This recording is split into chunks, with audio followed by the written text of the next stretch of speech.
What's up, gentlemen? You're watching Trent and Heath, and this is where we talk about all things shoes. Today we are going to do a complete resole on these Wolverine 1000 miles. The welts are completely blown, so we're going to replace those as well. But what I want you to do right now, if you want, go down there, hit the subscribe button, because we got a lot of videos that are going to be on matters like this. Let's get started.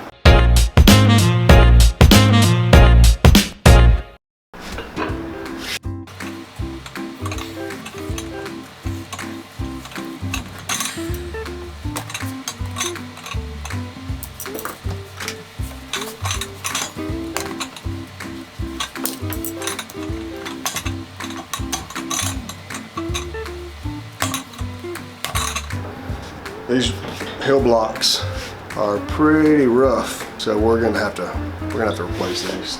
They're not very thick, so it actually that's a lot thinner than a normal stack leather hill. So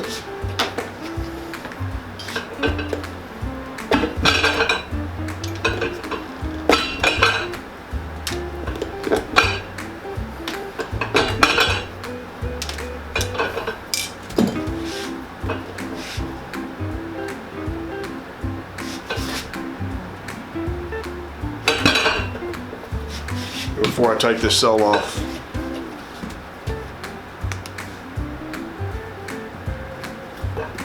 see all these stitches up here? That's the welt stitch. That's not the stitches that hold the sole on. So these are Goodyear welted. So those actually are supposed to be stitched onto this welt, and the welt is still attached to the sole. It is so paper thin because they wore through the toe and just kept on going, and man, he must have stumped his toe or something and just ripped all those stitches out, but no big deal. That's a good thing about Goodyear welt. We can get him back in shape. All right, so got the first sole off. This little ran back here, hill ran, it's still stuck to the, still got all the tacks in there. We'll get it off, but we can actually reuse this piece. It's in really good shape. But here's our shank. You can see, if you've never seen the inside of a factory Goodyear welt, this little rib here is actually held on by this, it's almost like canvas, and it's just glued, and a lot of times little staples will hold it on, but it's mostly just glue. And we'll actually do a video of the difference between a handmade bespoke insole and the Goodyear welt construction parts and a factory, but it gives you a little glimpse of what it looks like. We are going to remove all of this, but one thing I like to do is mark on the insole where the, get this cork out of the way. I like to just mark where the shank is, just in case the glue comes off and pops loose. I know exactly where to put it back. So I'm gonna remove all this and then get the other one off, and we'll be right back. Okay, so we've completely removed the hill lifts, the hill blocks, the soles, the cork filling. We removed the old welt. When I make a shoe, I like to welt with a last in it. You can put a new welt on without having a last, but there's one big thing that kind of hinders on, and that is the condition of the rib, or the hold fast, whatever you want to call it. If it's separated from the insole at all, you're taking a lot more risk of trying to get it back in shape, and you can lose the shape. But as long as it is really on there and it's really bonded well, these things are pretty sturdy. Goodyear welt. That's kind of what gives it that robust structure of them. So I went ahead and I'm using pre-made welt. Most factories use pre-made welt. A pair of handmade shoes, then I'll actually make my own welts. But we sand off the top, because a lot of times they'll come with a coating, like a pre-colored coating, and the color options aren't very good. So we sand that down, we dye them, and then I've already soaked them. You want them to be very pliable, so I've already been soaking those in a bucket of water, and we're ready to put those on now. So let's go.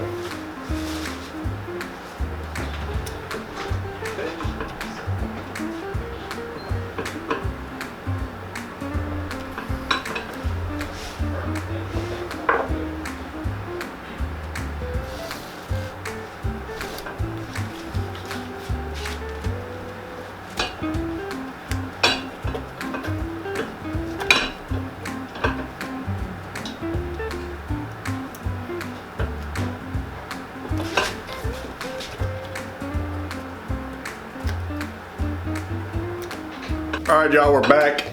I went ahead and put the new welt on both of these and put the little hill ram back on. Now we got to put some cork in here. I'm gonna do that and then I'll be right back at you. All right, so we've got our new sole on and we got to stitch it now. We're only gonna stitch it obviously back to the end of the welts here. So sometimes you can stitch back onto the ram a little bit. It just kind of depends on where the hill, you want it to go up underneath the hill block. So, let's see, here's the blocks that I've made. Give it a little bit of a guideline.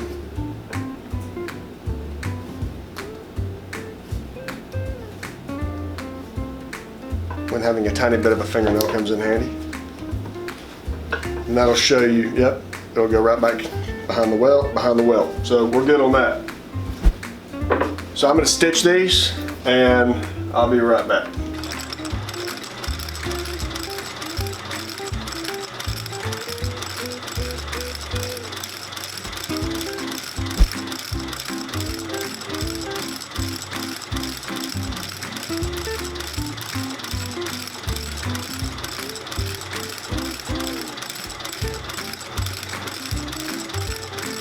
Alright, so we've got our soles all stitched on.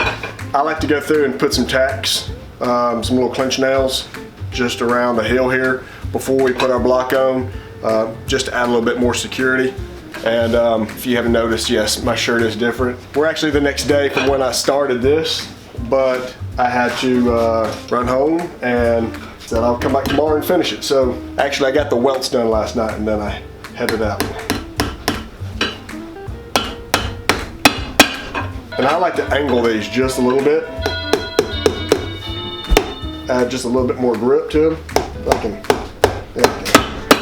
We don't need a whole lot here.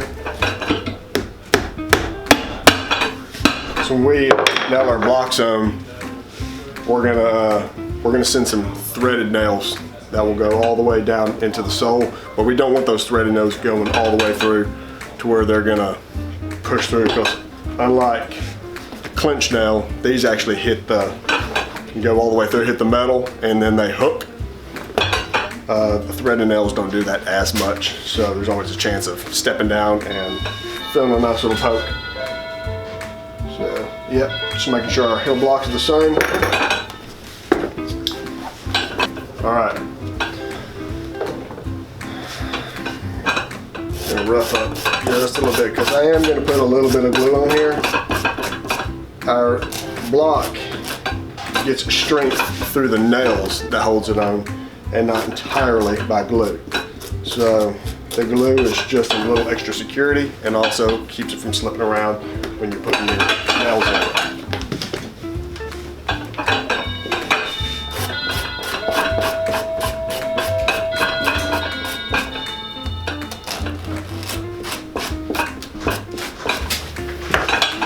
Plus, anytime you get leather on leather that's smooth, there's always a chance it could cause a squeak, so that's why I like to rough it up. And then when you put the glue on it, that's majorly going to cut down on it, but just a thin little coat there. Now we got to wait for the glue to dry.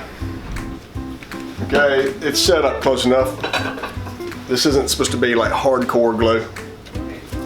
This is a good reason to mark where your heel breast goes, and even though the other heel blocks were in horrible shape, they're good enough to just go ahead and put up there and you get the original line back. So that makes lining this up a whole lot easier, and make sure that it's gonna be exactly where you need it.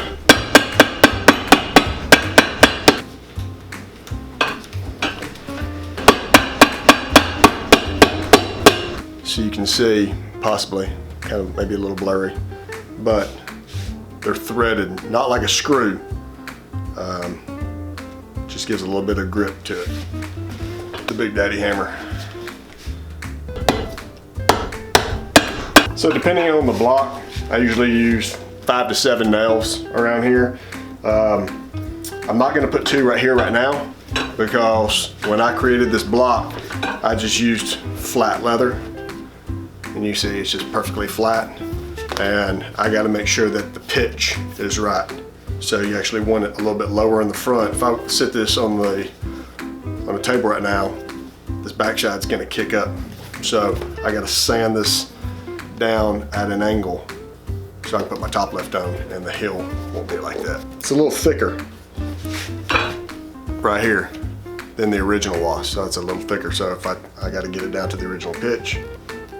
So just a little bit of line right here, and I sand down to that line, and then I make sure that the angle is fluid. So I'm gonna sand this down. It's much lower right here now, and this actually rises up in the back at an angle. I'm gonna trim the excess of this off to give me a real good gauge. Now I can go ahead and put some more nails right here.